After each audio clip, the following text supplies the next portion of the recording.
Look, it's going to be one of those shows where the breaking news, you can see bottom of the screen just a few minutes in. I know you had this during your show, Rapiwa, of course, is some of the South Africans who were essentially being held over in Sudan. They've arrived back safely, of course. Their families were waiting for them at OR Tambo International. So that's 10 of them. We know there's many more of them. So between the Department of International Relations, of course, Gift of the Givers, they've managed to get them back safely as well. We're going to be hearing, I'm sure, from our reporter, Aviwa Mtila, not just from those who managed to get out of Sudan, how bad was it there, but their families as well. Imagine the anxiety. You're watching this unfolding on news, on online platforms as well, not knowing, are they alive? Are they safe? Are they ever going to get out?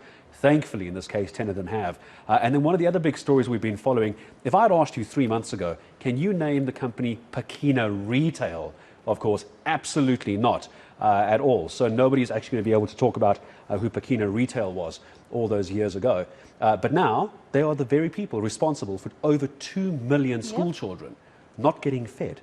Not getting fed. Just imagine going through a day where chances are your only meal you're going to get is from the school nutrition program, and now it's gone. Luckily, that contract's been terminated immediately, but now the question, as we take it forward tonight, is can they get back to how they used to do it as a Department of Education as early as, well, I suppose schools are closed on Monday, will be Tuesday. I don't suspect it's going to be easy to just hit reset. I mean, this is South Africa. This is South Africa. Another big story that's gripped South Africans is Tambo. Casualties have come up as a result of his escape. Slindelo Masikane has done a report on that. I'm sure you'll be reflecting on that as well. Yeah, absolutely. I mean, how great has Slee been on this from the beginning? She's basically the go-to reporter in the country at the moment on ENCA. And I think there always was this concern that the moment we started hearing rumors about a corpse inside cell 35, which then later we knew wasn't Tambo, the questions were being asked, who is that? Of course, we now know who that is, the tragedy of that family, but it was only a matter of time, you're quite right, until the word of more casualties starts coming out as well. I mean, you can't write a script for this. No. You really couldn't. As horrific as it is, you couldn't make this up. But luckily, we have Slee on the story for us, that report, you're quite right. Casualties, who are they? Where do they fit into the story? Where did they come from? What was the reason? And what about their families, their loved ones? No doubts, we'll have that for you a bit later. Yeah, Gareth Edwards' top 3 stories you'll be covering on SAT with a lot more, I'm sure. I'm sure also an update on load shedding. I was saying to you off air that the idea of driving home in the rain and in the darkness. And in the dark. You're getting home in the dark, aren't you? What did you say? It's like an extreme sport. Driving in South Africa is like an extreme sport at the moment. We should get bonus points for driving in this sort of weather and the potholes. No, it's a horrible experience, and it's unfortunate that we have that experience. We do understand that the people that have been brought back from Sudan are about to walk through. I don't know if we can start to take the visuals live, Gareth, so that we can see them. There they are, Gareth. Families embracing those who have safely returned. That's Jono. Aviwa Mtila got to speak to his family a little bit earlier on. His partner there embracing him, and his mother and father also saying that they're just happy that he's made it home alive. Aviwa Mtila, if you can hear me, an emotional scene that we have on air at the moment. Families embracing their loved ones who have returned safely from Sudan. Give us a sense of the moment that those people started coming out and the energy that has filled the airport this evening. Very emotional. Jonathan, in fact, he joins us now. Remember, we spoke earlier to the family. Jonathan, how does it feel to touch down in South Africa once more? No, it feels really good. It's time to light a fire and have a braai. Definitely. But how's it been? How's the last 2 or so weeks been for you in war-torn Sudan? Well, the last 2 weeks have just been a lot of waiting, really. That's honestly what I can sum up the story, and not knowing really, not getting straight answers from officials at the port about when we're going to leave. So we wound up sitting in the same place for 48 hours in the hot sun, not getting an answer from people. But eventually the Saudi government came through, and they were really, really kind to us, made us feel welcome in their country, and they looked after us on the ship, because we took a warship across the Red Sea from Port Sudan to Jeddah. And yeah, it's just relaxing, it's just a lot of weight off our shoulders that we can get out of there. But we hope that Sudan can come right, because we're doing some exciting work out there, and I hope they sort out the issues and we can get back there and get working again, man. And as a person that was there, how's Sudan? As you say, you hope they can come right, but how's the situation there from someone that was on the ground? Well, Sudan's always, every day in Sudan is quite interesting. You know, it's a real, the wealth isn't really spread quite, it's spread very thin there, and there's always a sense of action, I guess, if you want to put it that way, but not really. But, you know, we were fortunate enough to be in Port Sudan, so we didn't get to see the brunt of the action in Khartoum, but we were able to, on the first 2 days of the war, there was action in Port Sudan with a couple of jets flying over and some bombs landing. But in Port Sudan itself, it was quiet, so obviously a lot of military action, but no fighting. But everyone's tense. But even the Sudanese people we work with wanted to go back to normal, because they just want their country to grow and prosper. All right, thank you very much, Jonathan. Let's let you go have that braai, as we're also being asked to move here. We're just going to move along and just try to get more sentiments, of course, on the ground here, as these families are now reunited with some of those South Africans that were in Sudan. We're going to just move a bit closer on here, see if we can get more voices, more families on the ground here, and even maybe catch up with some of the families on how they're doing. I'm going to bring in the Hainsworth family. How are you doing? Jono's already. Where's George? David, how are you doing? I'm good. Yeah. Very relieved. Yeah, it's great. Yeah. Very happy day. I'm sure there's a lot of catching up to do today. Oh, I'm overwhelmed. Yes. Come here, Jono. The family very overwhelmed. Let's try and get some more sentiments on the ground here. Sir, how are you doing? I'm not sure if you're waiting for a family member or yourself. You've just come back from Sudan. Just came back from Sudan. My family waiting for me in Skokuza for a quick holiday. It's so glad to be back. We feel it's so good to see the families after what we went through. It's just good to be home.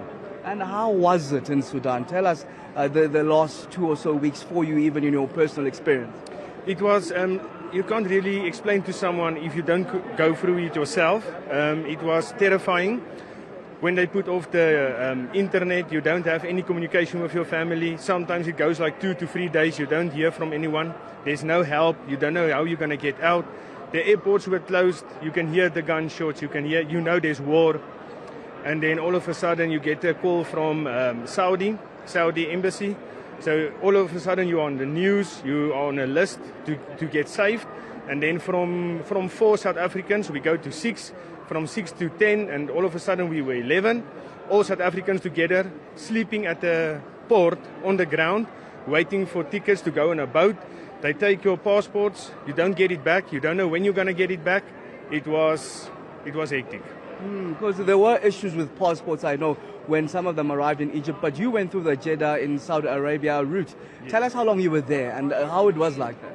Okay, at the port, when they said we can go there to get boat tickets, we were there for 3 days, non-stop. We slept there during the night, during the day, in the sun, waiting for your passports to get stamped. As soon as the passport is stamped, you will get a ticket, and then you will go via boat, and you don't know which boat.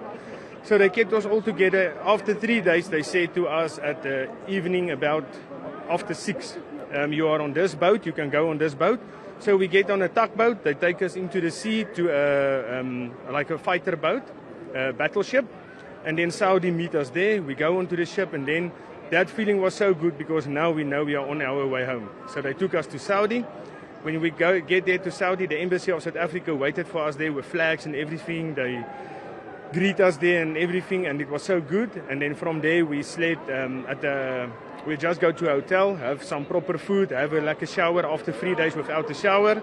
That was so nice. And then we went from Saudi to Dubai, and from Dubai to South Africa.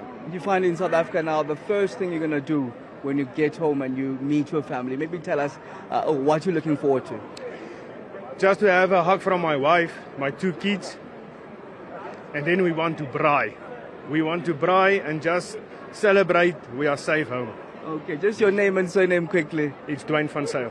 Dwayne van Zyl, thank you so much for speaking to us, and of course we hope that you're safely back in South Africa. Dwayne, of course, still in his way, looking forward to meeting his family, the wife and 2 kids in Skokuza, of course, spending a horrific 2 weeks not knowing what's going to happen in Sudan, of course, a war-torn country. You heard that first-hand experience of how it's been. Internet connectivity cut 3 days at a time, but these families are now happy to be reunited with some of their families. family members and even spouses in the case of Jonathan and Laura. We know, of course, first thing's going to be done here, suggestion is that it's going to be bribe, but 10 of them have come back now. We know that at least 77 have safely been evacuated, some of them in Egypt currently, some of them in Saudi Arabia, but all of them are going to make their way back to South Africa. There were issues around passports, especially in Egypt, where Durko had to go and be on the ground and, of course, negotiate the terms, as some of them had lost their passports, have you heard, from Dwayne van Zyl. But those issues resolved, and of course the Egyptians now letting them come back, but now it's just getting them back repatriated back into the country. A lot of them very happy, of course, and those suggestions that it's definitely going to be a bride tonight, colleague. Very harrowing experience there described by Dwayne, but we're happy that they've made it safely. And you heard it there, Gareth. Light a fire and have a bride. Yeah, that's the one thing you want, is simple pleasures in life. That's what South Africans want, of course, a bride. So it's great to see them back, as we can see the elation on the families. Because when I was listening to, it was Jono, the first one, the family talking there, and you could just hear how concerned he was, not being able to get hold of his family. And I think that's probably the most anxiety-driven part of the whole thing, is when you're over there going through what you're going through, at least you know you're okay, but your family has no idea what's going on. So welcome home, enjoy the bride. I'm sure there'll be a few cold beers there as well. So, I mean, all the very best. So that's 2 of 10 which have arrived. And we heard it there as well. So it's not just the gift of the givers. It's not just the employers that have been helping with this as well, but it's also Durko. It's also the South African government as well. And I think kudos is due where kudos is due in a case like this. They've actually done it quite efficiently. They've done a very efficient job. Claire Simoniela being very good on Twitter as well. Of course, they're going to get taken apart for not doing more sooner. That's just part of being in government. You're never going to get it right. But in the end, 10 people back home, 10 happy families, 10 groups of loved ones, all going to be enjoying a braai later this evening. So that's the breaking news, bottom of the screen, and hopefully there's going to be more of them. Yeah, and I suppose what the sad thing is, and Jono alluded to this in his conversation with Aviwa, is that there's so much potential in Sudan. It is very difficult to understand how the government and the paramilitary group cannot come to some form of truce, a permanent truce. There is a ceasefire currently, but obviously no sense of direction for the citizens that are stuck in the war-torn country. We're lucky we could get our people out, but there are those that are stuck there. There's also those that are citizens that are there. They can't go anywhere else as well. Rightfully so, South Africans and any other nationalities are allowed to, with the assistance of their government, to get out. But if you're a Sudanese national, if that's what you call home, this is your home being ripped apart by 2 factions, which primarily, as you say, and quite rightly, they should be working in the same sort of direction. They should be working together, because there is a lot there. That's why we see so many people from other parts of Africa, other parts of the world going to Sudan, whether it's NGO, whether it's because of mining, for example, whatever it might be. There is a lot to do. There's a lot to gain from Sudan. But then you have the army, you have the militia, and in between you have 2 men that, as some are suggesting, just driven by power and greed. And how many times have we seen the story through Africa? Libya comes to mind as well. It's one of those countries where you go, it was all there. The world is watching. It was there. Just let's work together, get ourselves on the international stage. But you always seem to have this issue.